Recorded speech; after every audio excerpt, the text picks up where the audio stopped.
Gluing together the satchel. I haven't finished cutting this out, but I would suggest you cut it out. You can see the part that I haven't cut. I've done most of this with a craft knife or X-Acto knife, but I'm going to do the curves. These are very, very small curves, so I'm going to use my curved nail scissors. You can use nail clippers as well, just to cut that final curve off. There we go. And basically, this is quite an easy fold, I would say. These are internal flaps, these sections here. So I'm just going to bend it around the edge of the knife so it's got a bit of a curve to it. Do the same the other side. There we go. And then this panel is going to leap up to here.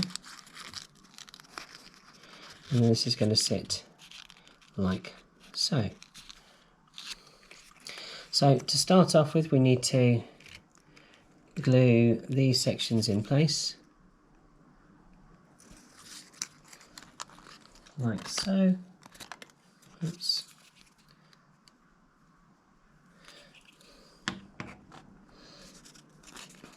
And then what you're going to do is you're going to fold this over. Now I have found that if you use one of the internal window panel sections, you can pop that in and that fits quite nicely in terms of placing the piece quite accurately. So there we go.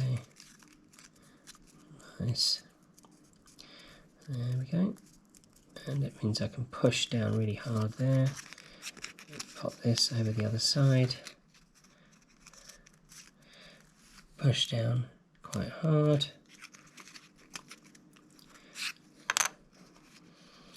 And then fold this over. And it needs a little bit of muscle memory, if you like. And you can stick the accompanying handle on the top, which is literally a fold. There we go. And there is your satchel.